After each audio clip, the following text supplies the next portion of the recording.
Greetings! In today's video, I'll be taking a look at a fun set of handmade watercolor paints. These paints have been made by Rachel Beth, and I bought them from her Etsy store. Having grown up in the 80s and the 90s, I couldn't resist this small palette featuring both neon and glow-in-the-dark colors. The order arrived nicely packaged, and I was eager to unwrap it.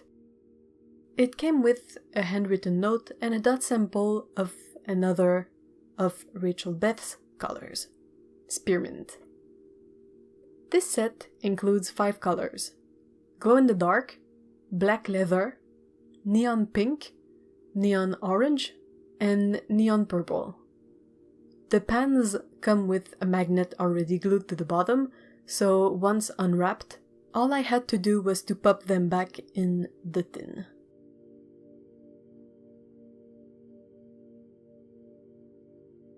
I proceeded to paint the swatches.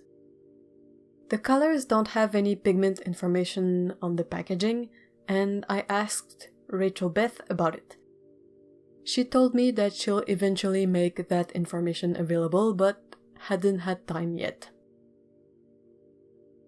I don't expect the neon and phosphorescent pigments to be light fast, as they never are, but it's highly possible the black pigment is light fast. These paints are crafted using pigment, gum arabic, water, glycerin, honey, and clove oil, based on the reference I was given and the scent of the paints. The clove smell eventually dissipates when the paints are used on paper, as they are left to air dry.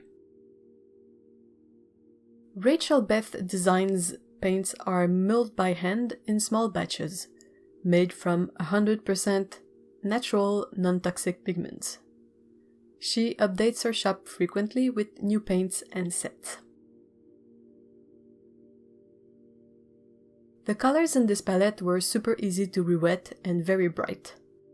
I also tested the glow-in-the-dark paint, and it is indeed glowy, even if one has to lay it a bit thick.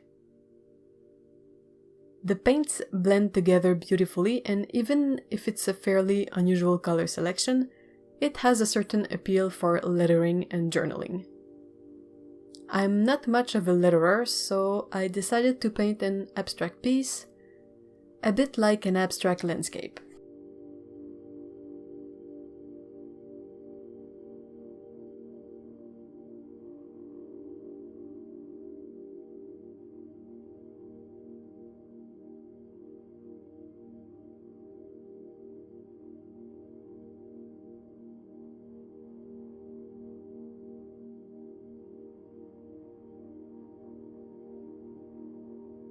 I worked in many passes, letting each one dry before adding more color on top. The paint is also very easy to reactivate when it's on the paper, so I had to work fast and light to build color. It was also very easy to pick up paint if I wanted to remove colors that were a bit too intense.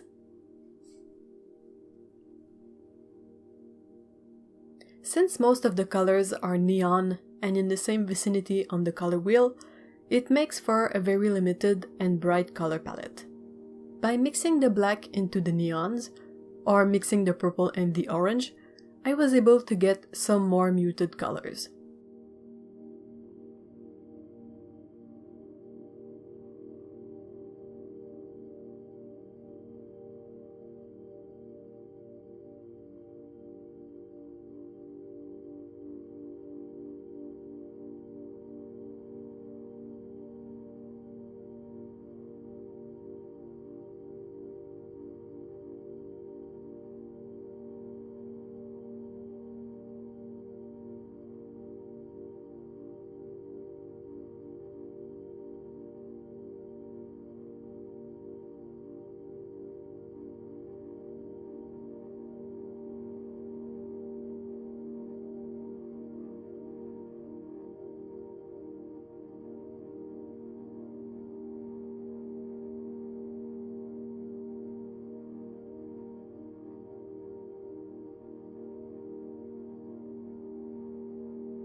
The last touch was to add 2 layers of glow-in-the-dark to make a sun-like shape and sparks or stars around it.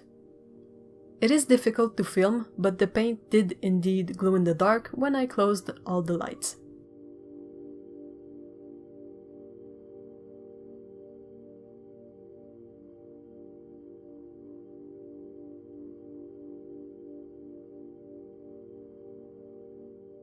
My final word on this palette is that it's pretty awesome, even if not the most versatile for watercolor painting. It's a super eye-catching selection of colors, which would make for super appealing lettering, or a nice, bright focus in a mixed media piece. I loved working with these paints.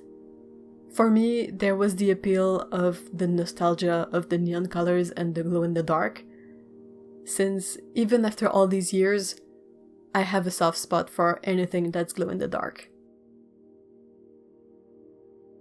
I'll make sure to include a link to Rachel Beth Designs' store in the description, and I invite you to check it out.